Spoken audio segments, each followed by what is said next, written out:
Mar, bosque, senderos, playa y mucho pero muchos rugidos de motores que despiertan de ese letargo en los médanos inmemorables de la costa atlántica argentina. Las dunas de Pinamar y alrededores son contempladas por su grandeza y por su magnitud. Esas montañas de arenas ardientes parecen enormes monumentos de la naturaleza que nada ni nadie puede dominar. Sin embargo, nada parece imposible para los aventureros de las motos que han surcado los caminos más impensados a pura pasión. Pinamar es grande por su naturaleza y por sus fundadores, y hoy es conocida también por la tradición de sus pilotos de rally, una banda de locos lindos que tienen el mismo espíritu cargado de valentía de aquellos primeros hombres que poblaron este suelo. La generación dorada empezó en la década de los 90, se cimentó en los 2000 y explotó con la llegada del Rally Dakar a Sudamérica, allá por el año 2009, cuando la aventura había abandonado la tradición de disputarse en los desiertos del África. Uno de los que marcó una época es Javier Pisolito. Vale la pena saber cómo surgió la historia de estos pilotos. ¿Cuándo fue que subieron a una moto? ¿Será cierto que aprendieron a manejar antes que leer y a escribir? Siempre lo hice como un juego, como uno hace las cosas de niño. Y junto con la raqueta y con alguna uña de dedo gordo clavada en una pelota, también llegó una Zanelita 50 que me regalaron mis viejos a los 5 años, en el año 85. Y de ahí un poco todo como un juego se fue desencadenando hasta que la primera carrera que hice fue aquí uno de los primeros enduros en Posta Norte, en el año 92, en julio más precisamente, y bueno, desde ahí hasta hoy arriba de la moto.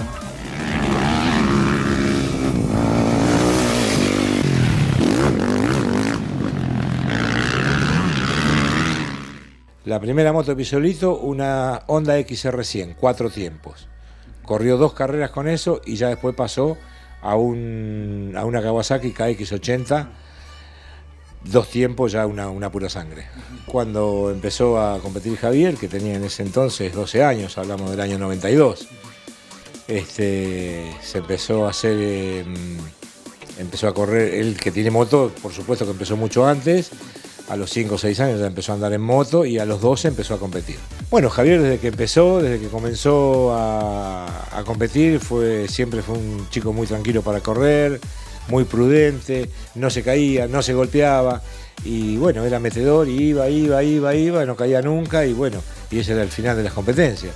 Siempre ganar, porque empezó el primer año y arrancó ganando la categoría promocional, la 80 cilindrada, corrió 2 años más en esa categoría, lo pasaron a 125, ganó en 125, lo pasaron a 250, ganó en 250, y bueno, y después empezó a categorías provinciales, a nacionales, pero siempre fue, desde muy chiquito, fue muy responsable para correr. Otro de los que venía pidiendo pista era un flaquito con dientes llamativos, le decían Cacha, y aceleraba que daba calambre. Bueno, en realidad los inicios, ¿no? Es cerca de casa, a los 7 años, con la primer motito que me pudo regalar mi viejo. Ahí iniciamos, ¿no? lo que es la pasión por las motos, pero después, digamos, la parte competitiva arrancó más tarde, porque bueno, obviamente mis hijos tenían un poco de miedo, ¿no? A la actividad y demás, hasta que me dejaron correr la primera carrera y ahí se coparon y bueno, de ahí en más no paramos hasta ahora, ¿no? Esos enduros del verano se corrían a todo o nada. Eran tiempos en los que los pilotos manejaban por entusiasmos a conquistar lo desconocido. Esa carrera, la más grande del mundo, le quitaba el sueño a Pisolito, a Cacha Rodríguez y a tantísimos más. Las carreras de Pisolito y Cacha Rodríguez son brillantes. Los dos corrieron para Honda Sudamérica y para el prestigioso equipo japonés HRC.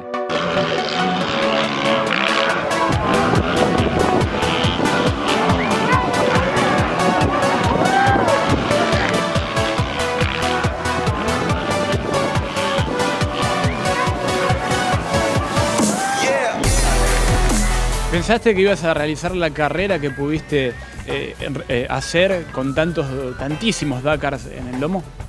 Mira, siempre he ido renovando metas grandes en un inicio obviamente nunca imaginé llegar a donde llegué, pero sí, cada vez que conseguí un objetivo, que han sido grandes, me ponía otro más grande, más lejos, y se fueron uno desplazando el otro, y ya lo último, ni bien aterrizó el Dakar en Argentina, siempre supe que lo quería correr, el tema fue muy adverso, los presupuestos eran inalcanzables y hemos hecho de todo. La verdad que hemos sido un grupo grande, el que me ha ayudado, que no sale en cámara, que está en silencio, dando una mano desde atrás, y que hoy sí me siguen acompañando y con los que tengo un sentimiento de agradecimiento eterno, ¿no? Porque evidentemente siento muy de corazón que he alcanzado todo lo que me he propuesto. Lo que son las vueltas de la vida, ¿no? Porque tus viejos temían por algún accidente y terminaste corriendo 7 Rally Dakars. Sí, la verdad que creo que si sabían de antemano que iba a pasar esto, no sé si me iban a dejar correr la primera carrera, pero la verdad que bueno, siempre lo hicimos con mucho profesionalismo, intentando siempre minimizar los riesgos. Los riesgos están, pero bueno, disfrutando de la actividad y bueno, como decías vos, ¿no? Estamos en un lugar privilegiado para la práctica del motociclismo y gracias a ello pudimos llegar a donde llegamos, ¿no? Sí que abrimos un camino en lo que fue el Rally Cross Country en Argentina. Arrancamos, bueno, Javi arrancó primero en el Rally Cross Country, yo lo acompañaba como asistente y después, bueno, me sumé al equipo como corredor. Abrimos un camino, como te decía, en lo que es el rally. Y bueno, después fueron apareciendo otros pilotos que fueron creciendo con su nivel y con mejores desempeños, así que no sé si referentes, pero sí que abrimos un camino nuevo en lo que era el Rally Cross Country que no existía en Argentina. Uno de los compañeros de Pisolito fue Pablo Cacha Rodríguez, ladero inseparable de Pisolo, que haría historia grande al completar un Dakar corriendo en el manillar de una Honda. ¿Cómo recordás aquella hazaña? Bueno, la verdad que esa primera hazaña es la que recuerdo con mayor alegría, ¿no? Gracias a ese primer Dakar vinieron todo el resto y todo el reconocimiento que tuvimos. La verdad que, como te decía antes, estar en el momento justo, la cuota de suerte de que un amigo me convoque para estar en el equipo y bueno, la verdad que eso es algo muy lindo y que lo recuerdo con algo, me marcó, es un antes y un después en mi vida, ¿no? Dos imágenes, contame, una linda y otra fea de tu carrera en el motociclismo.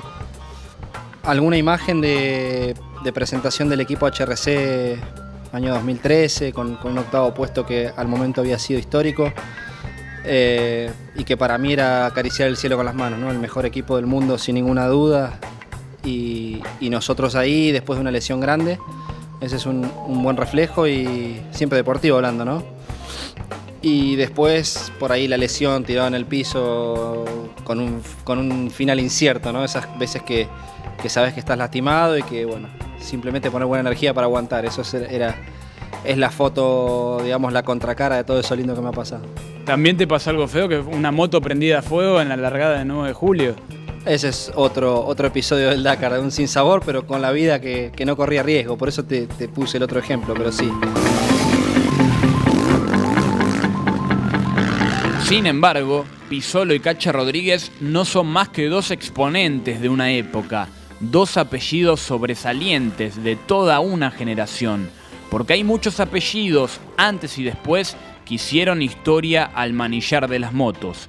En el paño local, los enduros del Atlántico, el viejo y el de ahora, los enduros del verano, los rallies pagos del Tuyú, las carreras del Safari 4x4, las competencias del circuito El Ciclo de Madariaga, han marcado a fuego este camino de la aventura.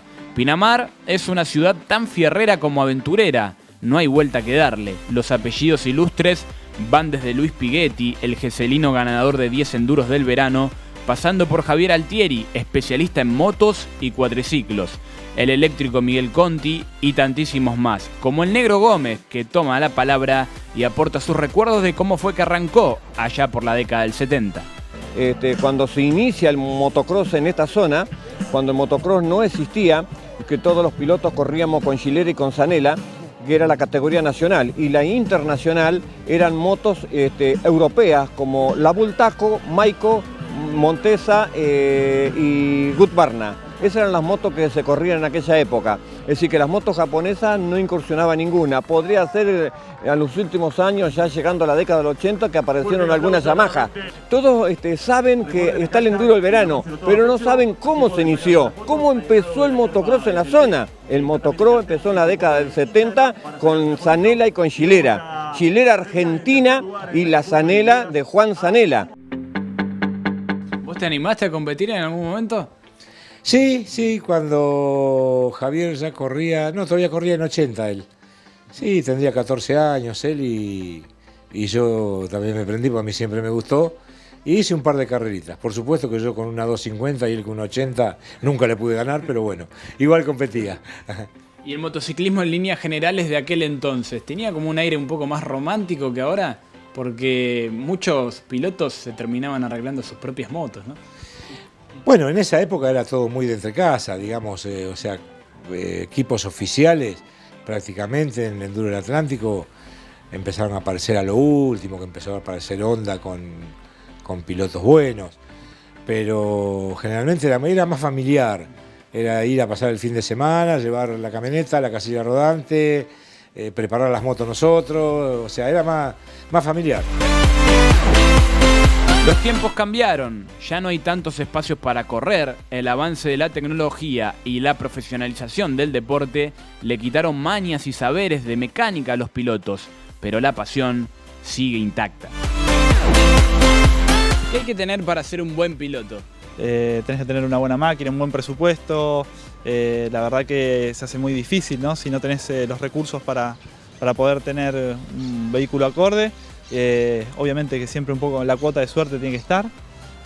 Yo la verdad que me considero un afortunado, ¿no? Estar en el lugar justo, en el momento justo, y bueno, la verdad que pude aprovechar las situaciones y llegar a poder correr 7 Dakars, campeonatos argentinos y obviamente también correr, ¿no? En la zona que es muy linda.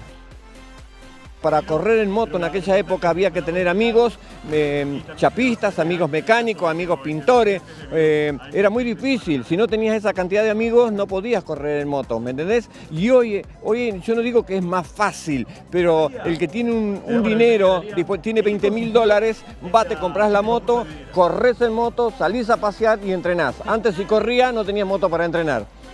Y los pilotos no saben tanto de mecánica como antes. Y bueno, ahora los pilotos tienen su, digamos, su equipo, ¿no es cierto? Los sponsors. Antes no había sponsors porque estamos hablando en la época que en los que corríamos nacional era Gilera y Zanella, ¿me entendés?